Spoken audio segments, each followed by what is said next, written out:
மகரம் ராசிக்கான டிசம்பர் முதல் வார ராசி பலன் எப்படி இருக்க போகுதுன்னு ஒரு சின்னதா பாத்துடலாம் வாங்க. கடந்த சில வாரமா வேலைகள் எல்லாம் கொஞ்சம் ஸ்லோவா போயிட்டு இருந்துச்சா? இனி கவலையே வேண்டாம். இந்த வாரம் உங்க முயற்சிகள் எல்லாம் வேகம் எடுக்க போகுது. உங்க திட்டமிடலுக்கும் பொறுமைக்கும் நல்ல பலன் கிடைக்கிற நேரம் இது. முதல்ல உங்க வேலை மற்றும் நிதி நிலவரம். குரு சந்திரன் பெயர்ச்சி காரணமா நீங்க ரொம்ப நாளா மனசுல வச்சிருந்த ஒரு ப்ராஜெக்ட இப்போ தூசி தட்டி எடுக்கலாம். அத உங்க மேலதிகாரிகிட்ட தைரியமா சொல்லுங்க. ஏன்னா இந்த வாரம் உங்க கவனம் உன்ன பக்கம் திரும்ப வாய்ப்பு ரொம்ப அதிகம்.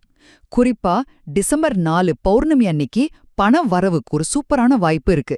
சோ அந்த நாளை சரியா பயன்படுத்திக்கோங்க. ஆனா வார இறுதியில சொத்து சம்பந்தமான செலவுகள்ல மட்டும் கொஞ்சம் கவனமா இருங்க. சரிங்களா? அடுத்ததா உறவுகள். வேலையில இருக்கிற இந்த பாசிட்டிவ் எனர்ஜி உங்க ரிலேஷன்ஷிப்லயும் நல்லபடியா எதிரொலிக்கும். இருந்த சின்ன சின்ன மனக்கசப்புகள் எல்லாம் நீங்கி ஒரு புத்துணர்ச்சி கிடைக்கும். கல்யாணம் ஆகாதவங்களா இருந்தா இந்த வாரம் ஒரு புது நபரோட அறிமுகம் கிடைக்க வாய்ப்பிருக்கு. குடும்பத்துல சந்தோஷம் நிச்சயம்.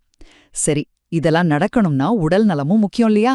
இந்த வாரம் உங்க மன அழுத்தம் குறைய ஆரம்பிக்கும். ஆனா டிசம்பர் 7 அன்னைக்கு மட்டும் வேலைப்பழு கொஞ்சம் ஜாஸ்தியாகி சோர்வா ஃபீல் பண்ணலாம். அதனால ஒரு சின்ன பிரேக் எடுத்துக்கிறது நல்லது. உங்க அதிர்ஷ்டமான நாள் எதுன்னு கேட்டா அது டிசம்பர் 4 பௌர்ணமி தான். அன்னைக்கு நீங்க தொடங்குற எந்த விஷயமும் கண்டிப்பா வெற்றில தான் முடியும். மொத்தத்துல மகர ராசிக்கு இந்த வாரம் திட்டமிட்ட முயற்சிகளுக்கு நல்ல பலனும் உறவுகள்ல மகிழ்ச்சியும் கிடைக்கிற வாரமா அமையும்.